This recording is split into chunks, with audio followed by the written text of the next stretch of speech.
Welcome back. Before I introduce our next guest, for those of you watching live, I just want to apologise. I know we've had a few comments this morning that we're cutting early at the end of some of the interviews. In actual fact, I promise you're not missing anything. Generally, when we finish, it's just to introduce or tell you who the next guest is. But I know it's a bit frustrating. Unfortunately, that's the problem with buffering, online film buffering. But we're going to try and make it a bit better. Anyway.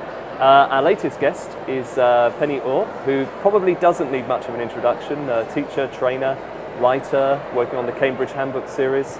And Penny, you've been talking about the relevance of research for classroom teaching, that's right? Yes, that's right.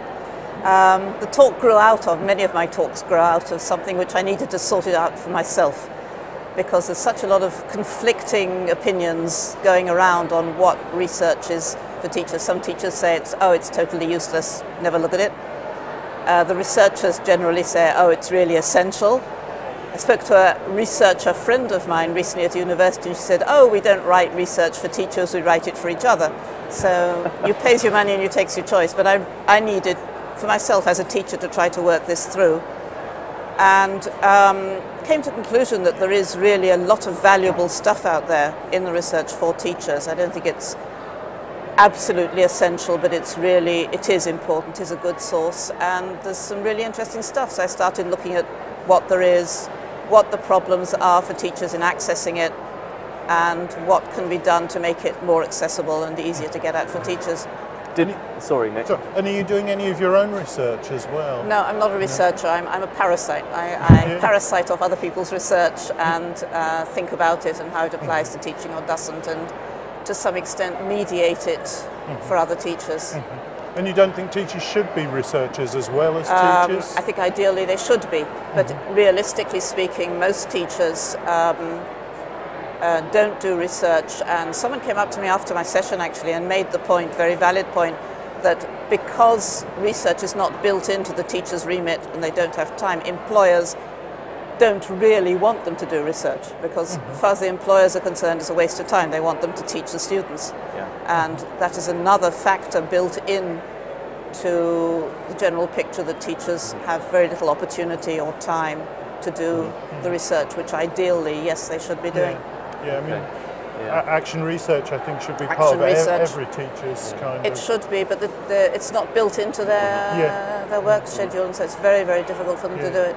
I think we have to accept that despite wanting perhaps something like this to happen, that maybe these are the constraints which are very difficult to change. You know, the school owners or the principals want their teachers to be doing as many teaching hours as possible. Is there another way to overcome the sort of parallel worlds of classroom teaching and the research, if you like, the research area of our profession?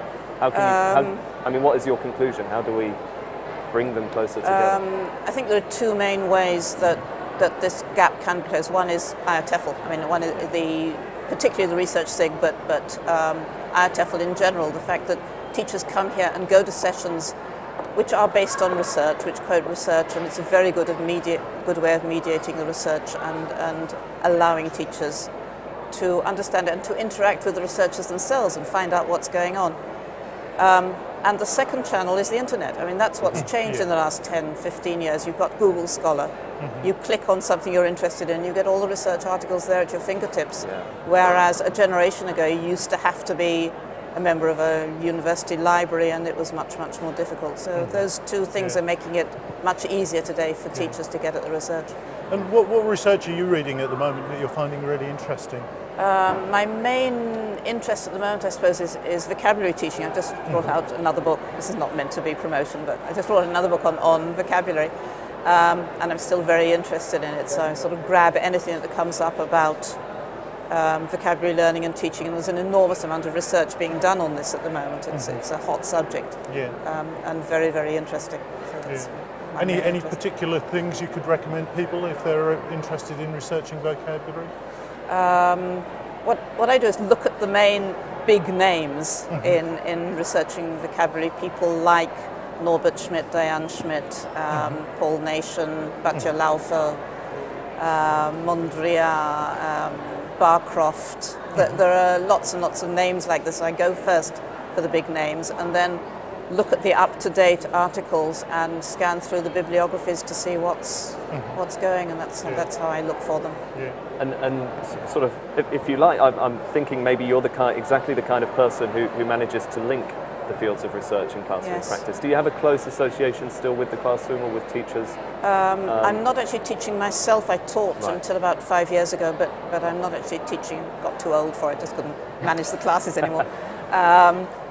But I'm in touch through my MA students who I teach at college, who are, of course, totally engaged in the classroom. So I suppose I am a sort of bridge. I manage to keep in touch with what's going on in the classroom, and the classroom is still my main area of expertise. I see myself as a teacher rather than as an academic. And at the same time, I'm in touch with research and with researchers and with what's going on buzzing in the field. You mentioned earlier a book. What's that about?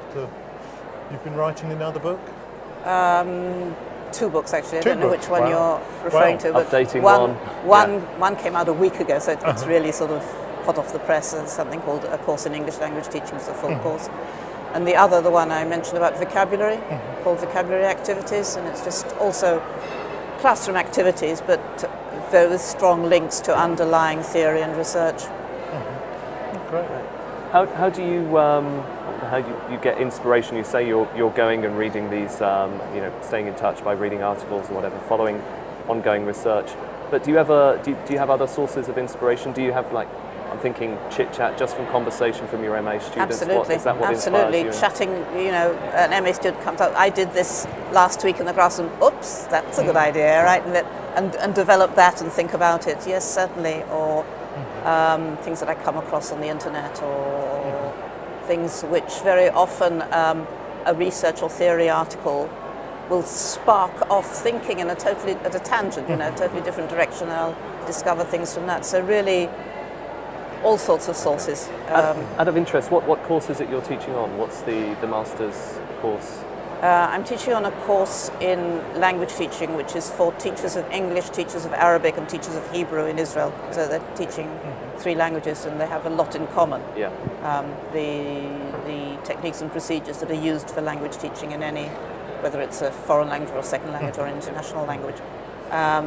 So I'm teaching a course on vocabulary teaching on that course at the moment. Great.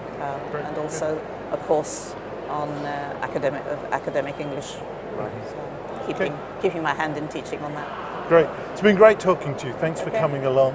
Thank you. Stay online because we'll be back in a few minutes. It's now genuinely sunny Glasgow, and as well as the sunshine, we have Jeremy Harmer coming up in a few minutes. So what more could you want, really? See you soon.